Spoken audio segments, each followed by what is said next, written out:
So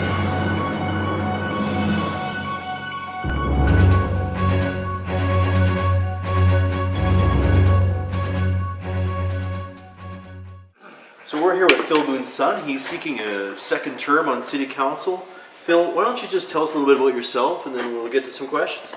Okay, well, I have been on City Council for 3 years now, and prior to that, I was involved in various organizations in the City of Yellowknife, and I've worked for various Aboriginal groups and governments and elected representatives. So, and currently I am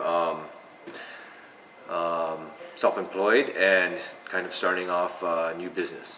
Okay, Yeah. great. Maybe we could talk a little bit about what the issues are for this election campaign. Well, I think the issues for this election is very, very similar to the last election, and they want the city to show some financial restraints. They want to see that we are doing what we can to ensure that property taxes and fees don't continue to go up. There are other issues like the homelessness in the downtown area. There are issues regarding the environment, garbage pickup, littering, etc. But I think the primary issue that I see right now is our budget, and how that budget will impact people's taxes as year 1, 2, and 3 move forward in this term. Okay. What are some of your ideas for, obviously you're in favor of trying to keep taxes from going up and user fees. What are some of your ideas about preventing that? Well, I think, Mike, that's a very good question. I think the issue here is that before we can start talking about cost reduction or spending reductions, we need to really start talking about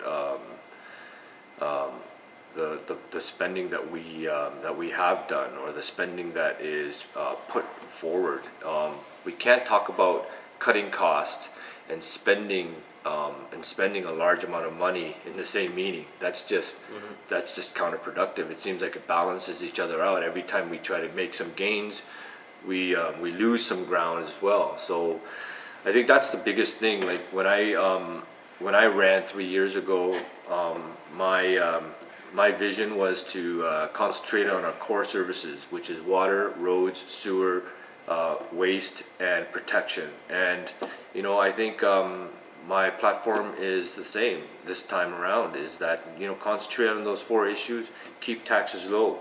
I didn't vote in favor of the purchase of the 50/50 lot, or the bike lanes, or tax increases, etc. And so I think that even though it's not very sexy, I tried to I voted in how and what my vision stated 3 years ago.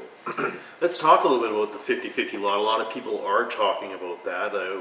What do you think should go there?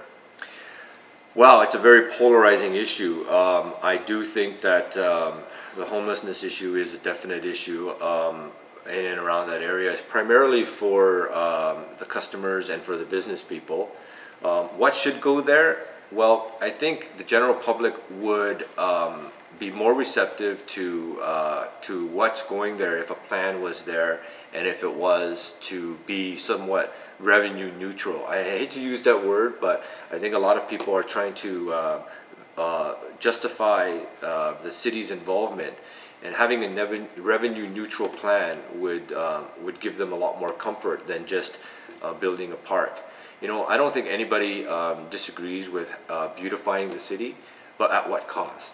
Like we've already spent millions on land assembly in that area, and it seems like the costs are just continuing to escalate. So my concern is that whether we build commercial or residential or a city facility there, it's got to be a revenue neutral project, or I don't think the residents are going to be very happy with our performance.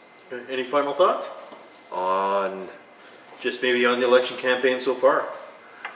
Yeah, it's going to be an interesting race. There's a lot of good candidates out there. I do want to say one more thing about MED. My vision for Municipal Enforcement Division is to focus a lot on the issues and try to get more foot patrol. I would like to see like 2 to 3 staff designated for foot patrols in the downtown area, not to arrest people, but to show a presence there. And that will result in a reduced revenue, not as much tickets, not as much violations, etc. But it's a good step in the right direction. Okay, well, thanks very much for joining us, Phil, and good luck in the election campaign. Thank you. All right.